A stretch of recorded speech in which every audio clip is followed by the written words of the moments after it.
Hi there, in this video we're going to start to make the connection between what is the derivative and what is the relationship between the rate of change. So we're going to base an example from section 2.1. So we have a rock that is thrown vertically upward on Mars with a velocity of 8 meters per second. The height in meters after t second is given by this position function. And we want to find the average velocity on those three intervals.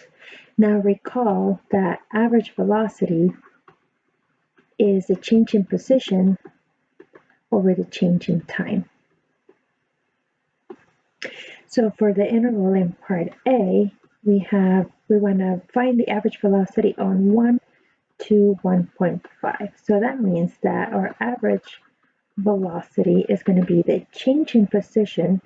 So remember it was S of B minus S of A over B minus A for the average velocity on the interval AB. So let's see, what does that look like for our particular interval? So it's going to be S of B, so this is my A, and that's the B. So S of 1.5 minus S of 1 over 1.5 minus 1. So what does that become? So S of 1.5, so plug in 1.5 everywhere you see a t in our function. So our function is S of t equals 18 minus 1.86 t squared. So this is going to look like 8 times 1.86. Just kidding. 8 times 1.5 minus 1.86, there's a 1.86 times 1.5 squared. So that's just S of 1.5 minus S of 1. S of 1 will be 8 times 1 minus 1.86 times 1 squared. All over 1.5 minus 1, which is just 0.5. So do that on our calculators, and we're going to get, once you put all this on a calculator, you should get 3.35 meters per second, rounding to 2 decimal places. So that is our average velocity on the interval 1 to 1.5. So for part B, our interval was 1 to 1.1. So we're going to do the same thing. So the average velocity is going to be S of 1.1 minus S of 1 all over now 1.1 minus 1, right? So our S of B minus S of A over B minus A, with A being 1 and B being 1.1. And so you put them in. So where we had the 1.5 in part A, you're going to put in 1.1. So we are going to have 8 times 1.1 minus 1.86 times 1.1 squared. So that's just our S of 1.1 minus S of 8. So 8 minus 1.86 all over 0.1. And this should come out to rounding to 2 decimal places. Let's do 3 decimal places for this one. So 4.094 meters per second. So it went higher. So our average velocity between 1 and 1.5 is 3.35 meters per second, and then between 1 and 1.1, 4.094 meters per second. I rounded to 3 decimal places because if I just do, I guess I could do 2, 4.09 meters per second. And our third interval is part C on the interval 1 to 1.001. And so we do the same thing. So average velocity then would be S of B, so 1.001 minus S of A. That's 1 over 1.001 minus 1. And so when you do the same thing that we did before, put it in this formula, and when you put in your calculator, you should get approximately 4.28 meters per second, rounded to 2 decimal places. So let me go back over here and say 4.09 meters per second, rounding to 2 decimal places. So that is our average velocity. And so what does this mean in terms of the graph of the function, or what are we finding? When we find the average velocity, what we're really finding is the slope of a secant line. So when we have this line that connects, so this is a secant line. So notice that we have the change in position, right? So if this function f of x is a position function, that's the change in position, so that's this, over the change in time. When we're talking about average velocity, so what we're finding, the average velocity is the slope of the secant line.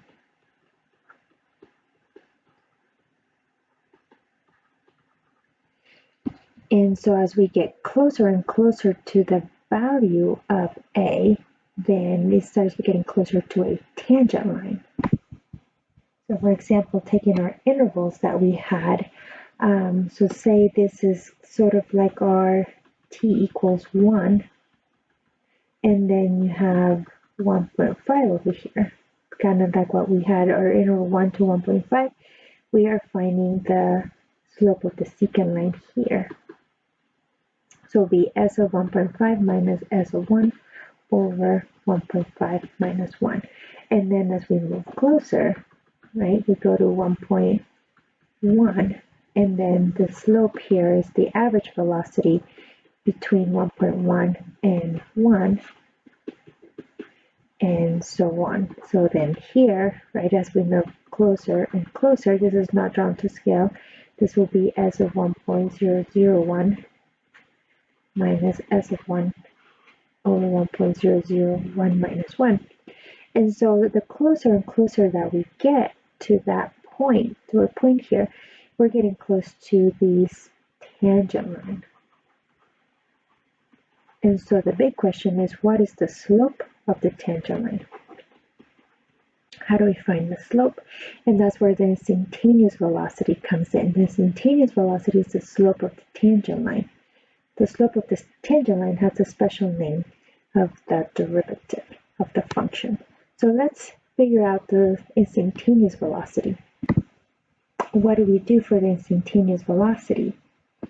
So remember, the instantaneous velocity, we find it by essentially doing the average velocity on the interval t and t plus h. So instantaneous velocity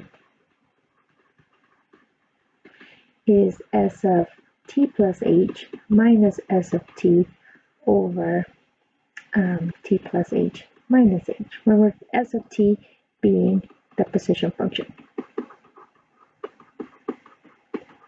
But this of course works for any function.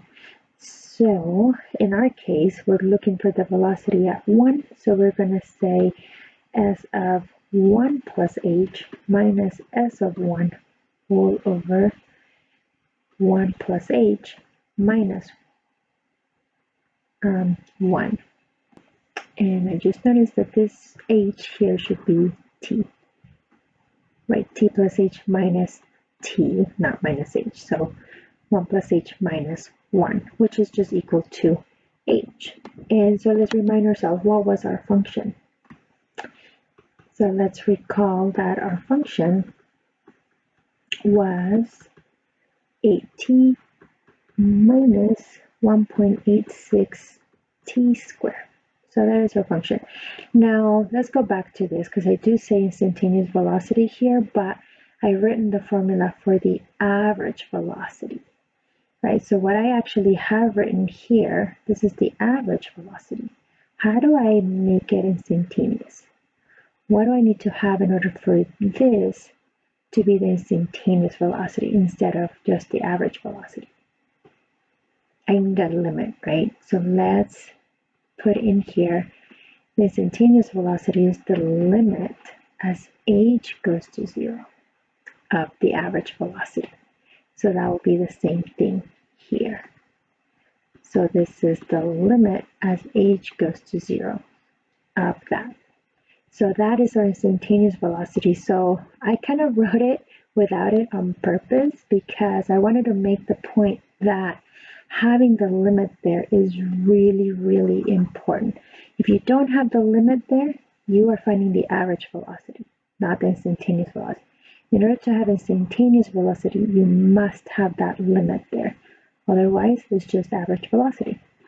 All right, so let's try finding the instantaneous velocity for this function. So we're going to have the limit as h goes to 0 of s of 1 plus h minus s of 1 all over just h, right? Because we saw 1 plus h minus 1 gives us just h, which this should look familiar, right? This is what we have been calling all through calculus, pre-calculus, the difference quotient. So let's simplify then the difference quotient for this function. So as of 1 plus h, everywhere you see a t, you're going to replace that t with 1 plus h.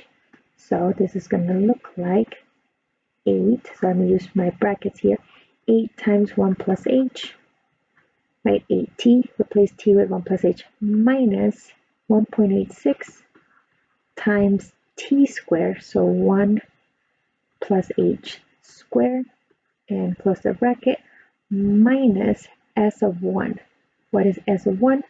Everywhere you see a t, plug in the 1. So it's just 8 minus 1.86 all over h. And let's simplify this. The goal in simplifying the difference quotient is to be able to get rid of this h in the denominator because we're taking a limit, right? So if you plug in h equals 0 right now, you're going to get 0 in the numerator over 0 in the denominator. So 0 over 0 means do some algebra. What is the algebra that we need to do? Multiply everything out, combine like terms, hoping that we get rid of that h on the bottom. All right, so let's distribute that 8 in. So I'm going to have 8 plus 8h minus 1.86 parentheses, square that out. And don't forget about middle terms. So this becomes 1 plus 2h plus h squared. And then minus 8 minus 1.86. What's that? 6.14. All over. Let's see, where did my brackets end? So my brackets are with just the first quantity. So they end there, all over h. And I need to continue simplifying. If I plug in 0 right now for h, I'm still going to have the problem of 0 over 0. So 8 plus 8h minus, now we need to distribute this into those parentheses.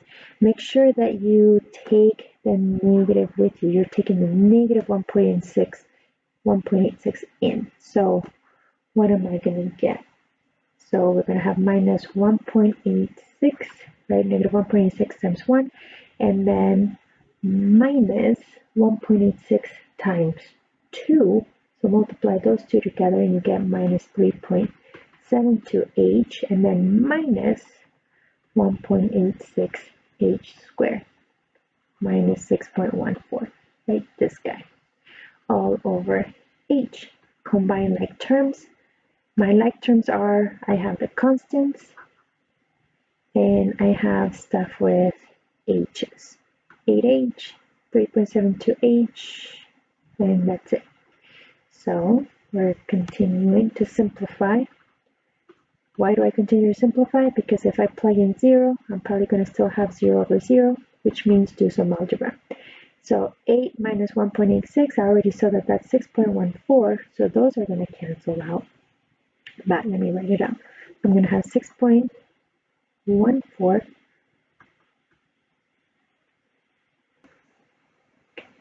plus 8h minus 3.72h gives us 4.28h and then minus 1.86 h squared minus 6.14 all over h.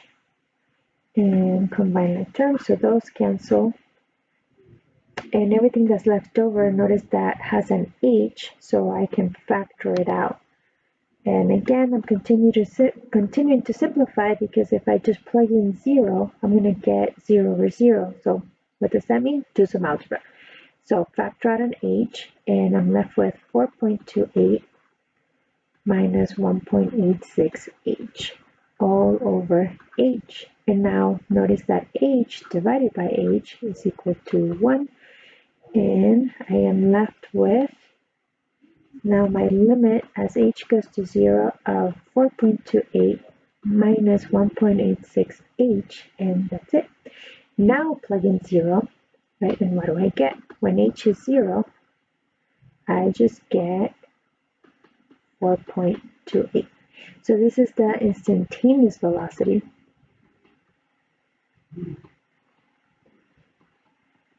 at t equals 1.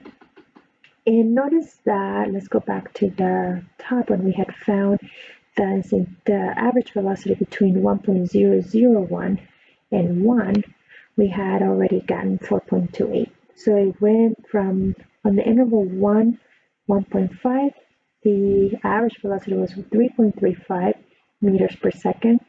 As we got closer to 1 to 1.1, our average velocity 4.09 meters per second. Even closer to 1, notice 1.001 is way closer to 1 than 1.1 is, and our average velocity is 4.28. So what we're doing is taking that limit, getting that secant line closer and closer and closer to where it's just touching at one point, becoming a tangent line, being the instantaneous rate of change, the instantaneous velocity, which is 4.28.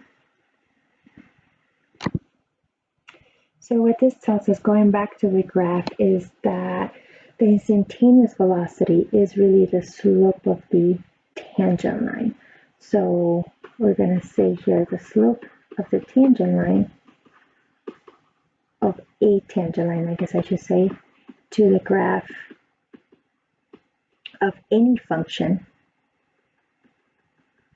is the limit as h goes to 0 of f of x plus h minus f of x all over h.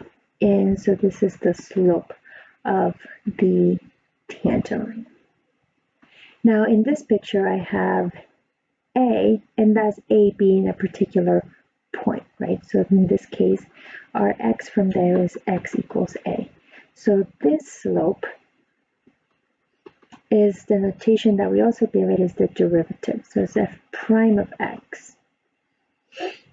And so the derivative gives us the slope of the tangent line of a function. So let's try this example.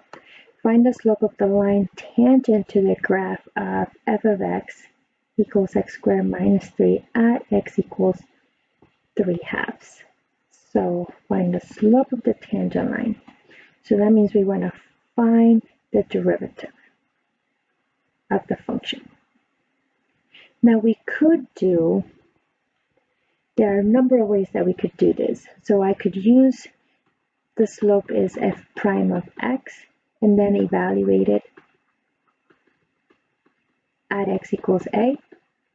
Or I could also use it, since I'm already given the point, just do f prime of a right away. So what's the difference? So when finding f prime of x, you will leave it as limit as h goes to 0 of f of x plus h minus f of x all over h, and then you're going to evaluate when x is a. So way at the end, you plug in the x. When finding f prime of a, so in our case, f prime of 3/2, what we're going to do is we're going to plug in the x right away. So it'll be f prime of 3 halves is equal to the limit as h goes to 0 of f of 3 halves plus h minus f of 3 halves all over h. So you already plug in your value as you're solving the problem instead of leaving the x there. So when to do what? When you're given the point already, then it's probably easier to just do the f prime of a right away. But if you're just told find the derivative and find different tangent lines, like so find the tangent line at -1, at 1, at 2, at 3 halves, then it might be easier to find the general formula of f prime and then just change the x value for all the different ones that you're asked. So let's try our example. I'm going to do the first one, and I'm going to just plug in x equals 3 halves at the end. So I'm going to have, then that's my function, and so then the slope of the tangent line is going to be the limit as h goes to 0 of f of x plus h minus f of x all over h. So for my particular function, this is going to become the limit as h goes to 0 of, this is my f of x, so x squared minus 3. So in place of x, we're going to plug in x plus h. So it's going to be x plus h squared minus 3. I'm going to close my brackets. Right, this is my f of x plus h minus f of x. F of x is x squared minus 3 all over h. And simplify. Multiply that out. So I'm going to have x squared plus 2xh plus h squared minus 3. Once you're pretty comfortable with that quantity, you're going to start doing it pretty fast.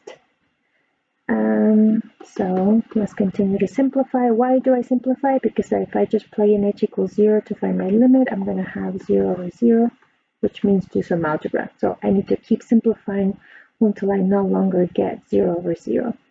So I have x squared plus 2xh plus h squared minus 3. Oh, I guess if I had distributed my negative from the beginning, I wouldn't have needed this extra step. So distribute that negative now, minus x squared plus 3, because I'm distributing that negative all over h.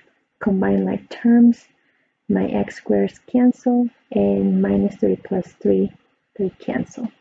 So notice that everything that you're left with has an h in it, which is good. That's what you want. So that, then we can factor the h out, and we're left with 2x plus h all over h. And now I can divide those out. H divided by h is 1. And so I'm left with the limit as h goes to 0 of 2x plus h.